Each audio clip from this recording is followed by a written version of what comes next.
You may be questioning, is it too late to drop out? Desperate times, we're not getting fed. I had to take off all my jewelry because it was just too shiny and too distracting. Yes, my grade glowed up. But this is, as you can tell by the title, GCSE Chinese. You are in year 10 and you're regretting your decision very likely. You're like, wow, I actually have to be able to speak Chinese.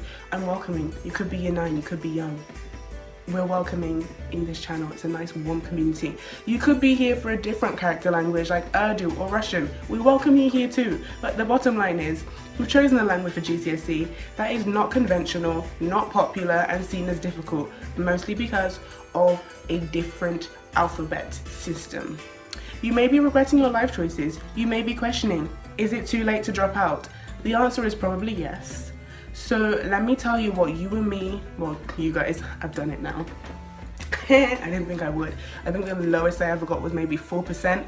Then in my mocks, one of the papers, I think I got 93%, and I was like, ooh, yes, my grade glowed up. But anyway, let me give you some tips on what you can do to transform yourself and at least pass, because it can be very scary and overwhelming, and you already know the reactions you get when you tell people you're studying Chinese or Russian or Urdu, and it's like, oh, why would you do that? Or, oh, you must be so smart. Isn't that so difficult? How do you even read it? Like, you already know the reactions, so let's just stunt on everyone and just do it. Like, we might as well, seeing as we're here.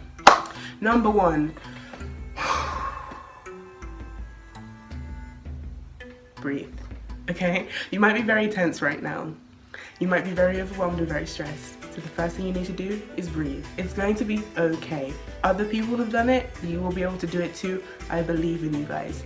Step number 2, break it down. I feel like a DJ, like, break it down. If you haven't already, go and check out my Fluent in a Week series.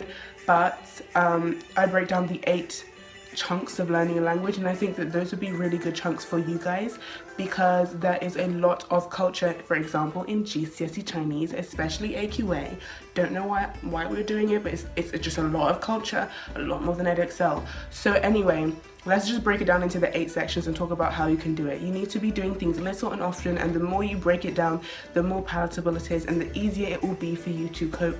Why am I so shiny? I go from videos when I'm like as dark as night to like being reflexive. Anyway, so reading children's books, that would be my best advice to you. Change your phone to Chinese. Listening, you need to get podcasts. I would definitely recommend subscribing to Chinese Pod 101 or Cantonese Pod 101. The company, something Pod or Class 101. They do about 37 languages right now. It may be more. My little sister is doing Russian next year, so I pushed her in the direction of their Russian page. It is so useful for any character language, any language in general for GCSE. So that's reading, listening, speaking. iTalki is a great app that I use, and you can talk to people who are natives who want to learn your language and you're learning their language. The reason I love it so much in comparison to the other ones I've mentioned in other videos is because it gives you a cap. So I am now 17, I'm not 17 yet, but I'm in the 16, 17, 15 bracket. So I can no longer talk to my friend who is still 14 or 13, and it's really for making sure that you talk to people who are in your age, so you don't have creepy old people or creepy young people or whatever trying to do anything shady. So talk to natives. There are language cafes. Talk to your teachers. Organize speaking sessions. If there are A-level students, make sure you are doing as much as you can to speak it. Practice speaking at home. Go find children's videos on YouTube for phonics, for tones. Chinesey, no, not Chinesey. I will link it down below. There's a great video that just breaks down all of Chinese tones, which I use for my speaking exams.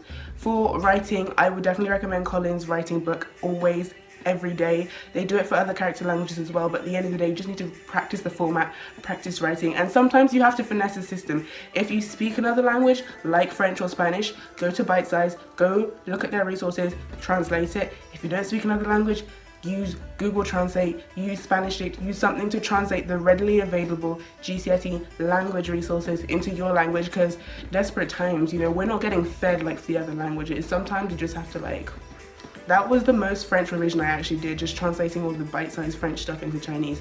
But anyway, translation.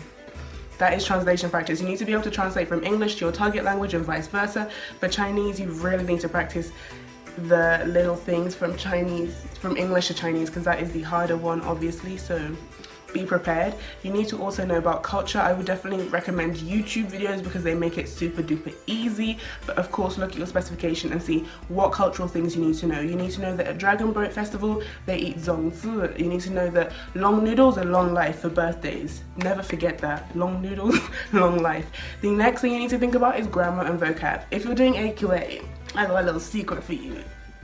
Basically, AQA GCSE Chinese, the people who have made the textbook Dragon's Teaching have already made all of the vocab, and it's a lot of vocab, into Quizlet flashcard sets. It is about 19 of them. As always, my Quizlet will be linked down here, and I'm going to put a permanent Quizlet link in my channel information section. You can scroll through, see what I've been studying, and it will say AQA Dragons GCSE Chinese. Make sure you're learning vocab little and often, so every time you are walking to the bus stop, you're doing Quizlet. Every time you're on the toilet, you're doing Quizlet. Set a specific time so that you are getting this into you. And for grammar, I would definitely recommend watching movies, but at the end of the day, YouTube is going to be your best bet. Make sure you are using YouTube to the max. If you search up free Chinese textbook PDF, that will come. You can change Chinese for any language, but that will come up online and you can go through, you can copy and paste. Yeah, those are my tips for you. Make sure you're doing little and often. Relax, breathe, you will be okay. Have some sparkly phrases as always. So my go-to was Zai will go and can lie, in my personal opinion. In conclusion, therefore, different people have different opinions. However, personally, I would say have a few snazzy things to put into your writing to make the examiner be like, oh, so she speaks Chinese, like, ooh. But yeah, definitely practice as much as you can, and if you know anyone else taking Chinese or any other character language, if you think this could help them, make sure you share this. You know, we're all in this together. We're all in this together. For someone who never watched High School Musical, I know way too many of the songs. But yeah, as always, make sure you're you wonderful people. Smile, subscribe, study hard, slay hard before I run out of English, and I will see you again very, very soon. Bye!